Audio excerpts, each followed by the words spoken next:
तुम्हें कितनी बार बताया है मेरे तैयार होने से पहले मेरा नाश्ता तैयार होना चाहिए। शादी के 25 सालों बाद भी तुम्हें क्यों बार बार एक ही बात बतानी पड़ती है? लता, तुम्हें क्या है? तुम तो आराम से घर पर रहोगी, मुझे काम पर जाना पड़ता है। तुम हो कि हमेशा बेवकूफ़ जैसी हरकत करती हो। अगर तुम यह जानबूझकर करती हो तो याद रखना, मुझसे बुरा कोई नहीं होगा। आज भी प्रशांत का पारा चढ़ा हुआ था। इन कटु शब्दों में अपना गुस्सा उतारते हुए, गीला तौलिया कुर्सी पर फेंकते हुए प्रशांत गुस्से से लता की तरफ देखने लगा। लता के लिए प्रशांत का यह बेवजह का गुस्सा कोई नई बात नहीं थी। वह महीने में 3-4 बार ऐसे ही लता पर बरस पड़ता था। पहले पहले लता उसका विरोध किया करती थी, लेकिन जब कई सालों तक प्रशांत ने कोई बदलाव नहीं दिखा तो लता खुद को ही बदल दिया। अब प्रशांत ने कुछ भी कहने से लता को कोई फर्क नहीं पड़ता था। प्रशांत की हर बात वो चुपचाप सिर नीचे झुकाए सुन लेती थी। शादी के पहले 5 साल तक लता ने पूरी कोशिश की थी कि प्रशांत को बदला जाए, लेकिन फालतू का गुस्सा करना और बाद में लता को भला बुरा कहना, यह मानो जैसे उसकी आदत ही बन गई थी। कोई भी बात विवाद होता तो प्रशांत सीधा लता को बोल देता, अगर तुम्हें अच्छा नहीं लगता तो क्यों नहीं चली जाती अपने मायके, क्यों रहती हो मेरे साथ? इतना सब कुछ होने के बावजूद लता प्रशांत के साथ रहती थी, क्योंकि उसे अपनी बेटी की फिक्र थी। और वह जाती भी तो कहाँ, अपने बूढ़े हो चुके माँ बाप को इस उम्र में परेशान करना वह नहीं चाहती थी। समाज और लोग क्या कहेंगे, यह भी तो उसे देखना था। वह इतनी पढ़ी लिखी भी तो नहीं थी कि खुद जाकर कोई नौकरी कर सके और अपना और अपने बेटी का पालन पोषण कर सके। लता को अब अपनी फिक्र नहीं थी, उसको फिक्र थी तो बस अपनी शादी लायक हो रही बेटी की। लता नहीं चाहती थी कि पति पत्नी के झगड़े की वजह से काव्या डिस्टर्ब हो। काव्या की पढ़ाई पूरी हो चुकी थी, उसके लिए अब शादी के लिए रिश्ते आने लगे थे। कई रिश्तों को काव्या ठुकरा चुकी थी। 2-3 महीने बाद एक अच्छा रिश्ता आया। रिश्तेदारों और पहचान के लोगों ने भी लड़के के बहुत गुणगान किए थे। प्रशांत एक शाम अपनी बेटी के पास बैठकर उसे बताने लगा, काव्या बहुत अच्छा लड़का है, पढ़ा लिखा है, बड़ा घर है, बहुत अच्छी नौकरी है। ऐसे रिश्ते बार बार नहीं आते बेटा, इस बार मना मत करना।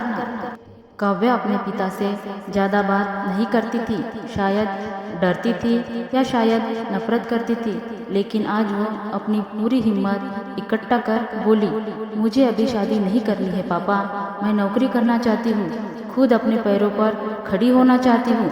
हाँ, तो उसमें क्या बड़ी बात है, मैंने लड़के से बात की है, वह तुम्हें किसी बात के लिए नहीं रोकेगा। तुम शादी के बाद भी नौकरी कर सकती हो, वह तुम्हें नौकरी के लिए परमिशन दे देगा। प्रशांत बोला, मेरी नौकरी करना या ना करना उसकी परमिशन पर क्यों डिपेंड रहेगा पापा? काव्या ने पूछा। मैं कह रहा हूँ ना, तुम्हें किसी भी चीज़ की कमी नहीं होगी वहाँ। ऐसे रिश्ते बार बार नहीं आते, इसे ठुकरा मत, बहुत खुश रहेगी तुम वहाँ। प्रशांत बोला, पापा क्या मैं उतनी खुश रहूँगी जितनी मम्मी इस घर में खुश है? काव्या ने तंज कसते हुए कहा। आज तुम्हारी जबान कुछ ज़्यादा नहीं चल रही? प्रशांत गुस्से से आंखें बड़ी करते हुए बोला, पापा मुझे शादी ही नहीं करनी है, क्योंकि शादी के बाद अगर वह लड़का आपके जैसे निकला तो मैं क्या करूँगी?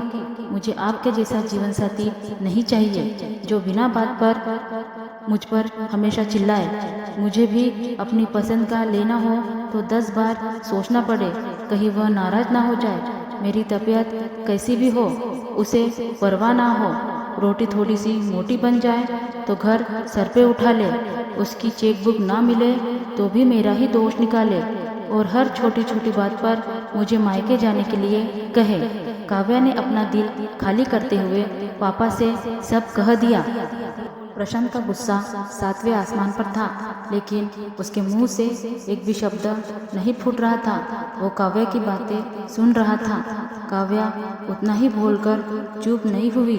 आज पहली बार वह अपने पापा के सामने इतना कुछ बोल रही थी। पापा, आपने माँ के साथ हमेशा गलत व्यवहार किया है। आप अपने ऑफिस का गुस्सा बिना सोचे समझे माँ पर उतार देते हैं। कभी इस बात की परवाह भी नहीं करते कि उन्हें कैसे लगता होगा। आपकी बातें सुन सुन माँ ने अपना स्वाभिमान खो दिया। प्रशांत आज पहली बार अपने किए बर्तावों को महसूस कर पा रहा था। वो इतना ही बोल पाया, जो तुम्हारा मन है वो करो। मैं तो इतना बुरा हूँ ना?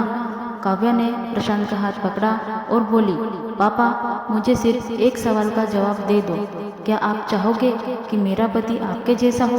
अगर आपका जवाब हाँ है तो कर दीजिए मेरा रिश्ता आज ही, और ना है तो मुझे आत्मनिर्भर बनने दीजिए। प्रशांत कुछ भी ना बोल पाया और वहाँ से चुपचाप बाहर चला गया।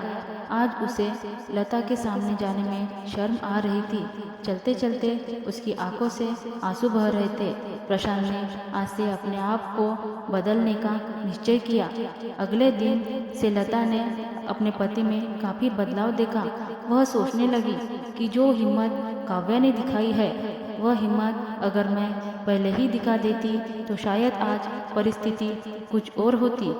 अब काव्या पढ़ लिख कर अच्छी नौकरी करने लगी थी और 3 साल बाद उसके लिए एक अच्छा रिश्ता आया। और उसकी विदाई पर प्रशांत बोला, बेटा तू हमेशा खुश रहेगी क्योंकि तेरा पति तेरे बाप जैसा नहीं है। प्रशांत की यह बात सुनकर लता और काव्या की आंखों से आंसू बहने लगे।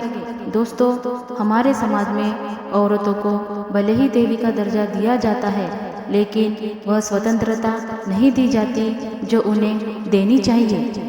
उन्हें बचपन से ही बताया जाता है कि वह पराया धन है। स्कूल से आने में देर हो जाए तो पिटाई मिलती है।